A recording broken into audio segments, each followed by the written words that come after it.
Hey guys, kamusta? It's me Lily, your commuter travel buddy here in Taiwan. At tara, samahan niyo ako sa aking panibagong rest day takas. Second day na nga namin dito sa Chiayi kaya maaga kaming nagising.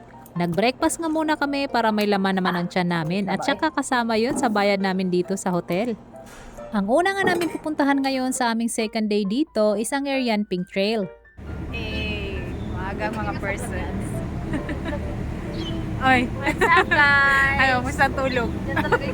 Guys, paano yung walang tulog?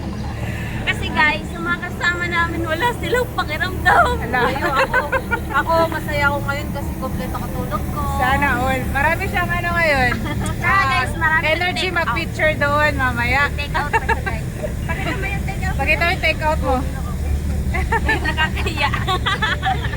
Siya ang nagbukas ng breakfast doon. Maaga nga kami ngayon dito sa Chiayi train station dahil first trip ng bus to Alishan ang sasakyan namin. Ang sasakyan naming bus ay bus number 7322. 5:55 AM pala ang first trip nito at 6:03 dadaan dito sa Chiayi train station. 4 trips lang pala ang biyahe dito everyday, going to Alishan. Ilagay ko sa screen ang mga oras for more information sa bus schedule or download Taiwan Railway app. From Chiayi train station nga, mga 1 oras nga ang biyahe papuntang Arian Pink Trail. Sa mga mahihiluhin nga sa biyahe ay dapat kang uminom ng gamot kung pupunta kayo dito kasi pasigsag nga yung daan papunta ditong Alishan. Kaya nga dumaan kami dito bago kami mag-Alishan dahil gusto nga naming makakita ng Sea of Clouds. Pero pagkadating nga namin dito ay wala nga kaming nakita.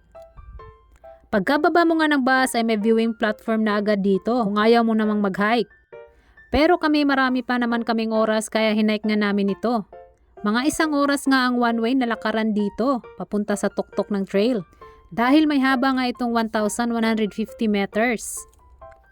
Habang naglalakad ka nga dito ay may madadaanan ka ng mga bamboo forest at mga tea farms. First time ko nga ding makakita ng tea farm. Mga 2 hours nga kami ditong nagtambay kasi inaantay nga namin ang Sea of Clouds. Pero wala nga kaming nakita. Pero kahit wala ay napakaganda rin naman talaga ng view dito. Best view din dito ang sunset pag clear ang panahon. Kaya better luck next time na lang sa amin dahil hindi kami nakakita ng Sea of Clouds. But still it's a beautiful trail to hike and relax. Kaya if you're planning to visit Chiayi, especially Alishan, don't forget to drop by here in Arian Pink Trail.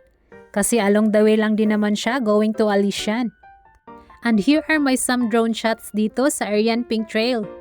Napakaganda ng view ng tea farms. Enjoy! Salamat sa panonood and see ya sa aming next stop dito sa Chiayi. Bye!